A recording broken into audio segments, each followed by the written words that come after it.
Hello guys, in this video we are gonna learn about some math class functions. Don't worry what function means, we are gonna cover it in our later videos. Just now, memorize this. And these aren't every math class function because I know that there are like hundreds, maybe thousands of math class functions that you can use. There are a lot of math class properties. So if you wanna learn some of them, you can just Google it. Or let's say you need to use, let's say you need to take a sine of something or maybe cosine of something, some trigonometric function you need. You can just search it up in Google, like how to take a cosine of a value, and then it will just pop up the, let's say, math.cos. It will say how to use it, and then you are just going to implement it to your code. Just now I'm going to show you some of them that I think are important to know. Let's start by floor.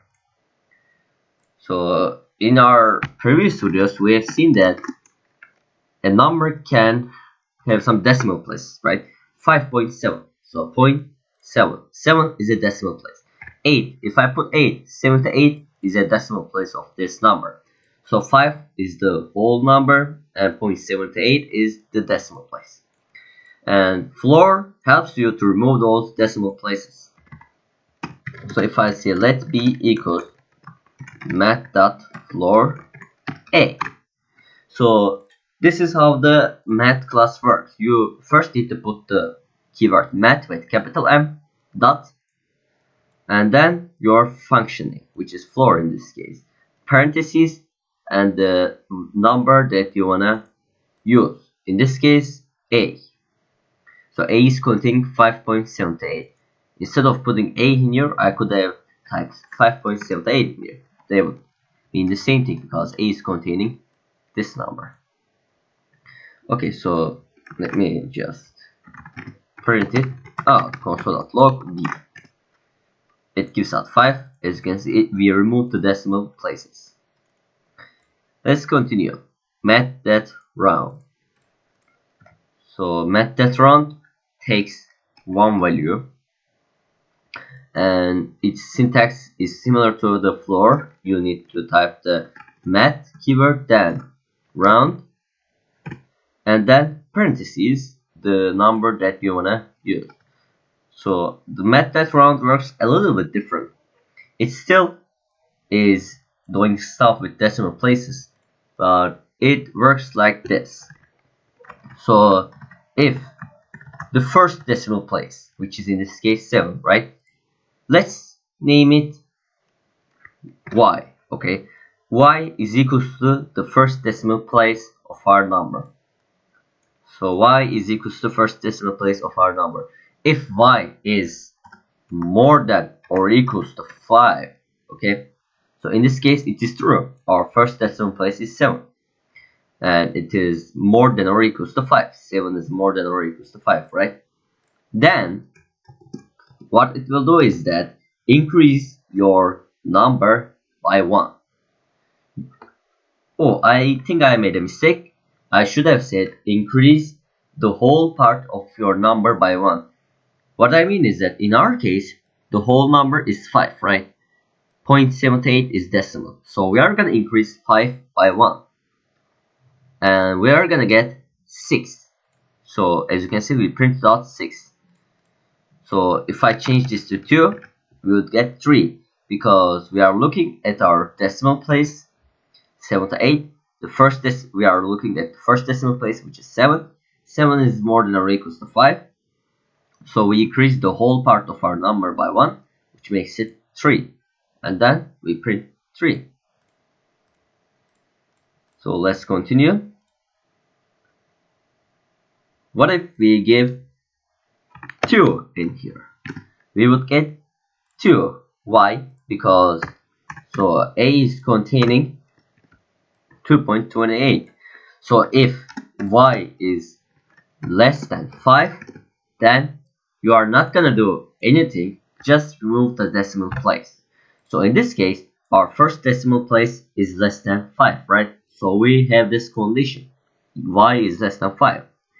Then we have this statement met that round a. So let's replace this a with its corresponding value, which is 2.28. Then we round that number. So y is less than 5. So we only get the whole part of our number, which is 2. That statement is replaced by 2. So we assign 2 to b and we print out b.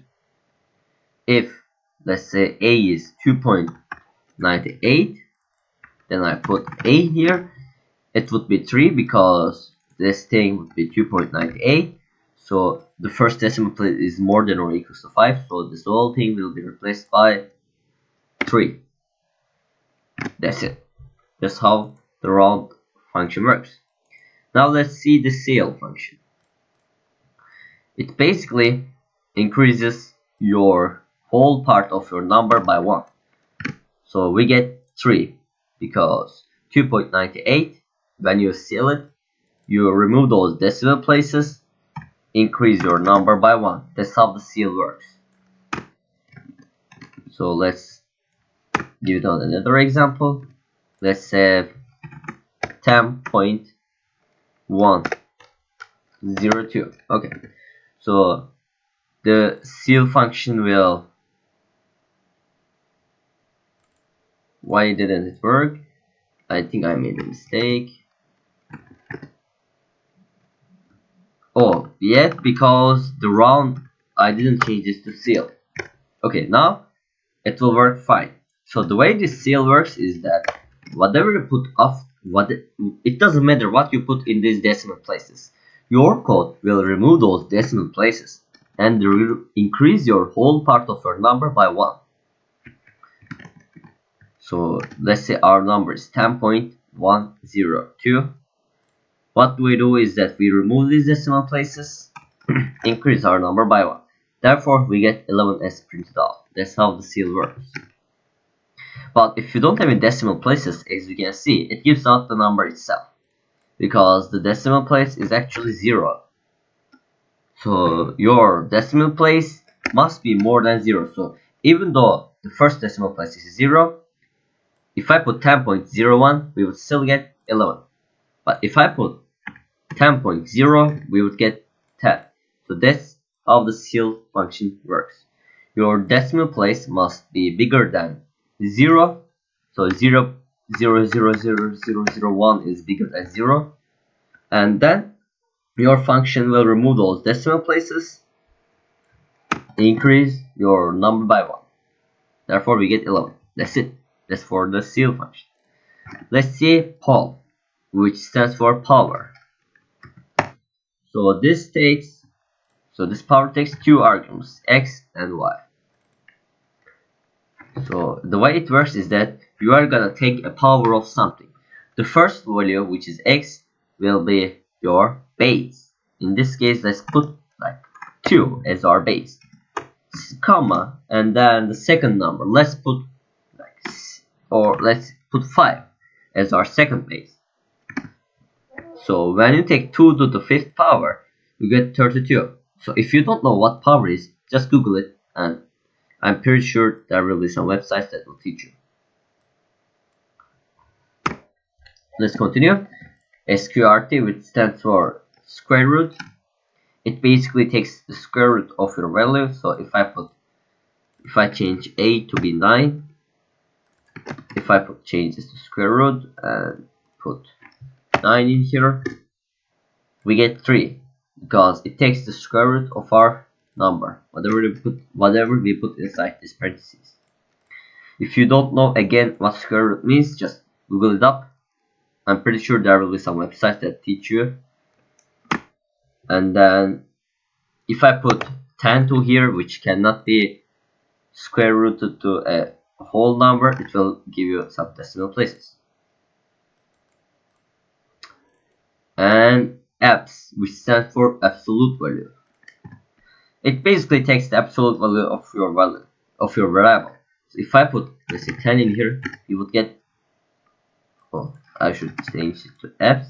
If I put 10 here, you would get 10. If I put minus 10 here, you would get 10. So the thing that absolute function works is that it just removes this minus sign, and prints out your number.